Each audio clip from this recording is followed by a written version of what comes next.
கட்டிப்பிள்ளையர்களுக்கு வணக்கம்.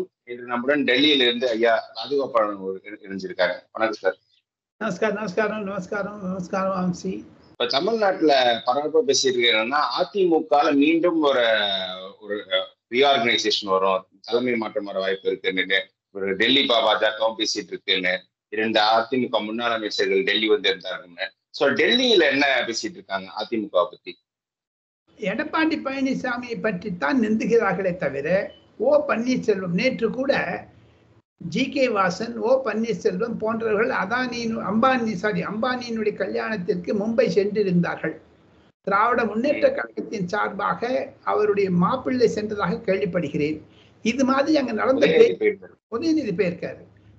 இந்த பின்னணியில் கூட என்னை பொறுத்த மட்டில் ஒரே ஒரு விஷயம் என்ன என்று கேட்டால், திமுகவை வீழ்த்த வேண்டும் என்றால் அதிமுக, பாஜக, பாமக போன்ற சக்திகளுடைய இணைப்பு தான் தேவை. 3 நாட்களாக மரியாதைக்குரிய எடப்பாடி பழனிசாமி அவர்கள் தன்னுடைய தலைவர்களை சந்தித்து மாவட்டம் வாரியாக பேசி வருகிறார்.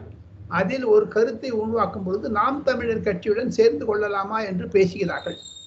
அப்படியெல்லாம் வரும் பொழுது சசிகலா, டிடிவி தினகரன், ஓ பன்னீர்செல்வம், பழனிசாமி இல்லாத அதிமுக, எடப்பாடி பழனிசாமி இல்லாத அதிமுக என்று வைத்தால் கண்டிப்பாக ஒரு கூட்டணியை பாரதிய ஜனதா கட்சி முனைந்து தீவிரமாக செயல்பட்ட டெல்லியில் ஆரம்பித்து விட்டது. அதனுடைய பின்னணியில் தான் அண்ணாமலை எடப்பாடி பழனிசாமியை துரோகி என்று சொன்னார். அதையும் தவிர எடப்பாடி பழனிசாமி 2026 பாஜகவுடன் உறவு இருக்காது என்று தீவிரமாக சொல்லுகிறார். ஒன்றுபட்ட அதிமுக வந்ததுன்னா கண்டிப்பாக அது ஒரு திமுகவிற்கு எதிரணியாக மாறும். இப்பொழுது இருக்கக்கூடிய எடப்பாடி பழனிசாமி தலைவராக இருக்கக்கூடிய அதிமுகவில் தங்கமணி, வேலுமணி போன்றவர்கள் எல்லாம் புதுவிதமான அரசியலை நோக்க ஆரம்பித்து விட்டார்கள். தூதுக்குழு போகிறார்கள். அதிலிருந்து ஒன்று வண்டி வெட்ட வெளிச்சமாக தெரிகிறது. விக்கிரவாண்டி தேர்தலில் கூட அதிமுக வாக்குகள் திமுக பக்கம் சென்று இருப்பதாக சொல்லுகிறார்கள். இதில் திமுகவிற்கும் ஆபத்து, பாரதிய ஜனதா கட்சிக்கும் ஆபத்து. இந்த 2 கட்சிகளும் சேர்ந்து கொண்டு ஸ்குவீஸ் பண்றாங்க. முனையமாக பண்ணுவது முழுக்க இந்த எடப்பாடி பழனிசாமியினுடைய செயலை பற்றித்தான். ஆனால் எடப்பாடி பழனிசாமி சிறுபான்மையில் வாக்குக்காக சென்றாலும் அது கிடைக்கவில்லை. இப்பொழுது அதிமுக டெபாசிட் போயிடுச்சு 13-14 லோக்சபா சீட்ஸ்ல. இதையெல்லாம் மனதில் கொண்டு தான் முதலில் இருந்தே அமித்ஷா அவர்கள் 2000 அம்மையார் ஜெயலலிதா மரணம் அடைந்த பிறகு கூட 2019 கூறி வருகிறார், இணைய வேண்டும், அனைத்து குரூப்புகளும் இணைய வேண்டும் என்று. அதை கேட்பாமல் இருந்தார் எடப்பாடி பழனிசாமி. யார் அனுபவிக்கிறார்கள் இப்பொழுது? மு.க. ஸ்டாலின் தானே. அவர் தானே பதவியை அனுபவிக்கிறார். எடப்பாடி பழனிசாமி தோல்வியுற்று விட்டாரே. இந்த பின்னணியில் தான் கண்டிப்பாக மத்திய பாஜக இதன் மீது அக்கறை கொண்டு அனைத்து அதிமுகவிலும் ஒருங்கிணைக்க வேண்டும் என்று சொல்லுகிறார்கள். அது நடக்குமா நடக்காதா என்பது 2026 ஜனவரியில் தான் தெரியும். 1 வருஷம் இப்படியே போகுங்க. யாரும் ஒரு நிலைப்பாட்டுக்கு வரமாட்டார்கள். விக்கிரவாண்டியில் ஜெயித்ததால் திமுக அதிகமான குஷியை ஏற்பட்டாலும் பொதுமக்களிடையே திமுகவை பற்றி ஒரு வினோதமான குறிப்பு இருக்கிறது, விரோதமான குறிப்பும் இருக்கிறது, நெகட்டிவா இருக்கிறது. அதை எப்படி சமாளிக்க போகிறார்களோ என்று தெரியவில்லை. சார், இதுல இப்போ இந்த சசிகலா அவர்கள் மீது பொதுவா மோடி அவர்கள் பெரிய அபிப்பிராயம் கிடையாது, அவரும் சசிகலா ஏற்றுக்க மாட்டாருன்ற மாதிரி ஒரு கருத்து இருக்கு. பட் இப்ப சசிகலா உள்ளடக்கிய அதிமுகவுடன் பாஜக பேசுகிறதுன்னு தாக்குறது, அது எந்த அளவுக்கு சாத்தியம்? சசிகலாவோட பிஜேபி will they negotiate பண்ண மாட்டாங்க. அவங்க என்னன்னு ஒரு உபயோகம் பார்ப்பாங்களே தவிர, என்னை பாஜகவை பொறுத்த மட்டில் அண்ணாமலை சொல்வதுதான் கடைசி கருத்து. அண்ணாமலை என்ன அணுகுமுறை வைத்திருக்கிறாரோ அது காரணம் என்ன என்று கேட்டால், நரேந்திர மோடி, அமித்ஷா, நட்டா போன்றவர் அண்ணாமலை கூறுவதைத்தான் அண்ணாமலை பிரதிபலிக்கிறார் தன்னுடைய கருத்தாக. சோ 2026 சசிகலா தேர்தலில் போட்டியிட முடியாது. இருந்தாலும் அதிமுக வாக்குகளில் பிரியக்கூடாது என்று எதிர்பார்க்கிறார் சசிகலா. இதுதாங்க பின்னணி. அதை தவிர தேவர், கவுண்டர் போன்ற ஜாதிகளிடையே ஒரு மோதல் வந்து விட்டது, தவிர்க்கப்பட வேண்டும் என்பதுதான் அதிமுகவில் இருக்கக்கூடிய சீனியர் தலைவர்களுடைய கருத்து. எப்படி இருந்தாலும் திமுகவை ஆட்சிக்கு வரவிடக் கூடாது என்பதற்காகத்தான் அன்புமணி ராமதாசும் அண்ணாமலையும் ஜி.கே. வாசனும் அனைவரும் சேர்ந்து கொண்டு கூட்டணி ஆட்சி வர வேண்டும் என்று எதிர்பார்க்கிறார்கள் தமிழகத்தில் 2026. அந்த பின்னணியில் பார்க்க போனால் எடப்பாடி பழனிசாமியினுடைய எதிர்காலம் எப்படி இருக்கும், இருள்மயமாக இருக்குமா பிரகாசமாக இருக்குமா என்பதெல்லாம் காலம்தான் பதில் சொல்ல வேண்டும். எடப்பாடி பழனிசாமி தன்னுடைய அணுகுமுறையை மாற்றிக்கொண்டால் அதிமுக பிழைக்கும், இல்லை என்றால் அதிமுக அடித்தளத்திற்கு தள்ளப்பட்டு விடும். சார், இதுல அண்ணாமலை போன வாரம் எடப்பாடி அவர்களை பத்தி சொன்ன கருத்துக்கள் தான் பெரிய சென்சேஷன் ஆச்சு. எடப்பாடி துரோகி, மோடிக்கு துரோகம் செய்து விட்டார், பக்கத்தில் அமர வைத்தார் மோடி, அவ்வளவு மரியாதை கொடுத்தார், பட் துரோகம் செய்து விட்டாருன்னு. பட் உண்மையாவே டெல்லி எடப்பாடி தங்களை ஏமாற்றி விட்டார் நினைக்கிறாங்க. ஆமாம், அது ஏற்கனவே நான் சில தொலைக்காட்சியில் பதிவும் செய்திருக்கிறேன். ஆரம்ப காலத்தில் தங்களிடம் கூட நான் கூறியிருப்பதாக நினைக்கிறேன். இருப்பினும் எடப்பாடி பழனிசாமியை அவர்கள் இவ்வளவு சீக்கிரம் எங்க விட்டு போக மாட்டார்னு நினைச்சாங்க, விட்டுட்டு போயிட்டாரு. ஒரு சிறுபான்மையில் வாக்கு வங்கிக்கிறோம். அதையும் தவிர எடப்பாடி பழனிசாமி எதிர்பார்த்தது காங்கிரஸ் வருமோ என்று, கம்யூனிஸ்ட் கட்சி வருமோ என்று. அது வராமல் போகிவிட்டது. அதன் காரணமாகத்தான் விடுதலை சிறுத்தை கட்சி தலைவரை மருத்துவமனையில் சந்திப்பது, பேசுவதெல்லாம் பண்ணிட்டு இருக்காங்க. இன்னமும் விடுதலை சிறுத்தையை அவர்கள் இழுக்க பார்ப்பார்கள். காரணம் பாஜக பக்கம் போனதுனால. விக்கிரவாண்டி தேர்தல் அணுகுமுறையில் ஒரு மாறுதலை கொண்டு வந்தால்தான் எடப்பாடி பழனிசாமி அதிமுக பழைக்கும்.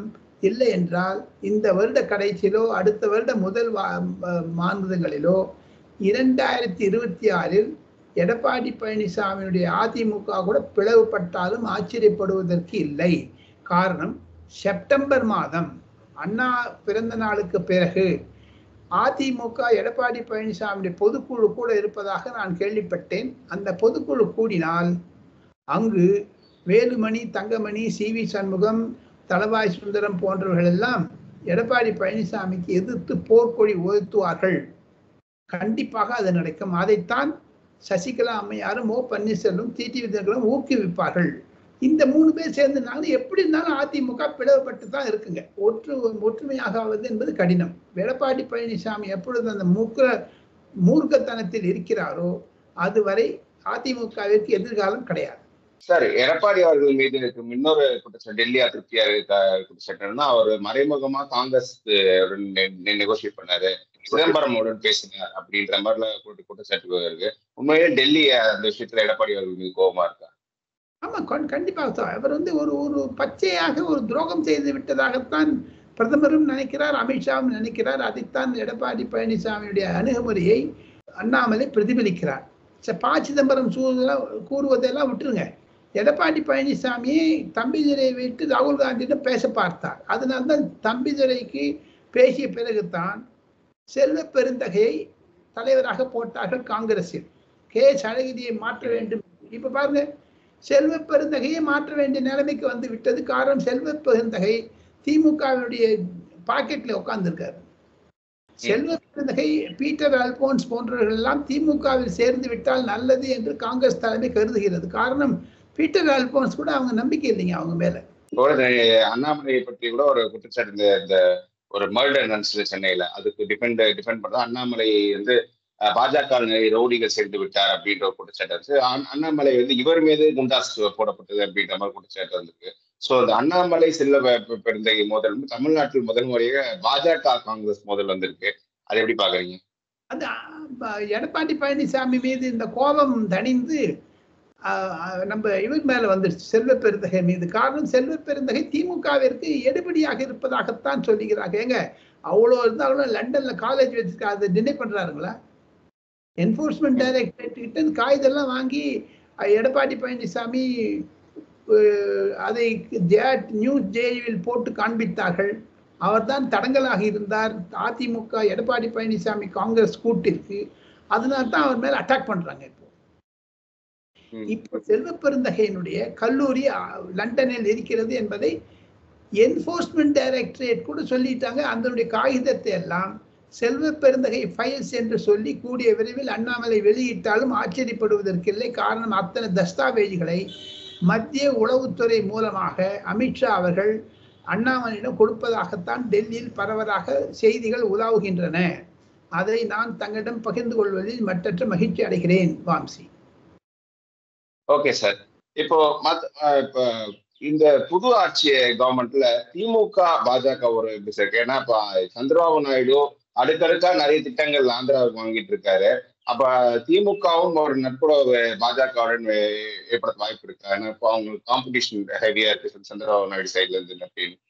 திமுக வந்து பிஜேபிக்கு ஃபீலஸ் கொடுத்தாங்க. நரேந்திர மோடி எடுக்கவே மாட்டாங்க. அவர் கருப்பு கொடி எப்ப காமிச்சு நரேந்திர மோடிக்கு துன்பம் விளைவித்தாரோ அதனால பண்ணவே மாட்டாங்க. Never it will happen. அதிமுகவை திம்சம் பண்ணணும்னு நினைச்சிட்டு இருக்காங்க. அதிமுகவை கொலை, அதாவது தள்ளத்திற்கு தள்ளிவிட்டார்கள், படுகுழியில் தள்ளிவிட்டார்களே, அதுவே போயிடுச்சு அதிமுகவை. மாதிரி after ADMK next is DMK தான் பாஜகவின் கருத்து. திராவிட கழகங்கள் இல்லாத தமிழ்நாடாக மாற்ற வேண்டும் என்பதைத்தான் அன்புமணி ராமதாசும் அண்ணாமலை மீண்டும் மீண்டும் பிரதிபலிக்கிறார்கள். ஜாதி அரசியலை ஊக்குவித்தது எடப்பாடி பழனிசாமியுடன் சேர்ந்து கொண்டு கருணாநிதியினுடைய, அதாவது மு.க. ஸ்டாலினுடைய திமுகவும் எடப்பாடி பழனிசாமியும் ஒன்றானாலும் பாஜகவை உள்ளே வரக்கூடாது என்றதைத்தான் அவர்கள் தீவிரமாக இருக்கிறார்கள். எப்படி இருந்தாலும் ஒடிசாவில், திரிபுராவில், மேற்கு வங்காளத்தில் எப்படி பாஜக பலனடைந்து வந்ததோ அதே அணுகுமுறைத்தான் அண்ணாமலை மூலமாக மோடியும் அமித்ஷாவும் செயல்படுவார்கள். அதில் பாஜக வெற்றி அடையும், திமுக தோல்வி அடையும் 2026 பொது தேர்தல் என்பதுதான் பாஜக சீனியர் தலைவர்களுடைய கருத்து. வாம்சி. இப்போ இந்த கனிமொழி போன்றவங்க எல்லாம் டெல்லியில எம்பியா இருக்கும்போது மோடியோட நெருக்கமா இருக்கா அப்படின்னு தகவல் வருது. அதெல்லாம் பொய்யா? கனிமொழி மோடி கிட்ட பேசுறாங்க, இவங்க டிஆர் பாலு சார் பேசுறாங்க, தன்னுடைய கேஸை கொஞ்சம் சமாதானத்தைப்படுத்த வேண்டும் என்றெல்லாம். எது இருப்பினும் டிஆர் பாலுனுடைய அப்ரோச்சும் குறைஞ்சிச்சு பாருங்க. இப்ப பாருங்க, டிஆர் பாலுவும் கனிமொழிக்கும் பேச்சுவார்த்தை கிடையாதுங்க. டிஆர் பாலுவை முதியவர் 18 முறை 9 முறை எம்பியாக இருந்தாலும் முதல் முறையாக உதயநிதியினுடைய எம்பிக்கள் 8 பேர் 9 பேர் இருக்காங்க. அந்த 9 பேர் 10 வச்சுங்க. அந்த 10 பேர் 21 உதயநிதி வாழ்கன்னு சொல்லி பதவி ஏற்றிட்டாங்க. உதயநிதி வாழ்கன் அந்த 10 பேர் எல்லாம் கனிமொழிக்கு எதிர்த்து இருக்காங்களே. அதனால்தான் அந்த அம்மையாருடைய நிலைமைப்பாடு ஒரு புதியதாக இல்லையே, ஒரு பிரச்சனையாகி விட்டதே. அந்த அம்மையாருடைய ஒரு அப்ரோச்சோட ப்ரோ பிஜேபியாகத்தான் இருக்கும். இருப்பினும் நரேந்திர மோடி மு.க. ஸ்டாலினும் சேரவே மாட்டார், எழுதி வச்சுக் கொள்ளுங்கள். Okay sir. சண்டேல உங்க நேரத்தை ஒதுக்கி இவ்வளவு தூரம் கேள்விகள் பதில் sir. Thanks for time sir. Thank you.